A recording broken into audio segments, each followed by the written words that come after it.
స్త్రీలకి ఆ డేట్స్ వస్తాయి. ఆ డేట్స్ టైంలో వాళ్ళ బిహేవియర్ బాగుండదు.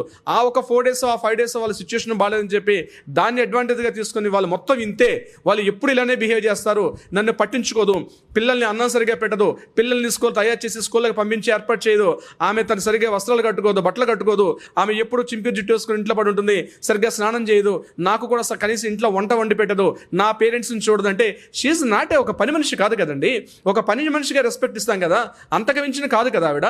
కానీ మీరు గుర్తుపెట్టుకోవాలి, ఈ సాకులు చూపించి ఈ కారణాలు చూపించి మీరేదో బాహ్య వ్యామోహం బయటపడే. అందుకని అంటారు ఇంట్లో వండుకున్న ఫుడ్ మన విందు భోజనం లాంటిది, బయట మనం తినే ఫుడ్ ఫాస్ట్ ఫుడ్ లాంటిది. ఫాస్ట్ ఫుడ్ బయటకు బాగానే కనిపిస్తుంది కొద్ది రోజులే, కానీ కొద్ది రోజుల తర్వాత మీరు హాస్పిటల్ ఇవ్వాలి. కానీ విందు భోజనం 10 మందితో కూర్చుని ఇంట్లో తిన్న భోజనం ఎప్పుడు కూడా ఆరోగ్యాన్ని ఇస్తుంది. సో భార్య ఇటువంటి స్థితిలో ఉన్నా, భార్య ఎలాంటి మానసిక స్థితిలో ఉన్నా, ఇటువంటి శారీరక స్థితిలో ఉన్నా, వాటిని నెపంగా చూపిస్తూ వాటిని సాగ్గా చూపిస్తూ కోర్టు మెట్లు ఎక్కేసి ఈమెంటే నాకు ఇష్టం లేదు, ఈమె రకంగా ఉంది, పొట్టిగా ఉంది, పొడుగ్గా ఉంది, రకరకాలు చూపించి ఆమెతో డివోర్స్ తీసుకోవడం అన్నది చూసారా, అది చాలా ప్రమాదం. అయితే నిజంగానే ఉన్నటువంటి స్థితిలో కొంతమంది ఉంటారు. అట్లీస్ట్ ఒక దారిన పోయి ఒక వ్యక్తిని మనం రెస్పెక్ట్ ఇస్తామే, అటువంటి వ్యక్తిని మానసిక స్థితి బాగాలేకపోతే ట్రీట్మెంట్ చేయించండి, బాగు చేసే ప్రయత్నం చేయండి.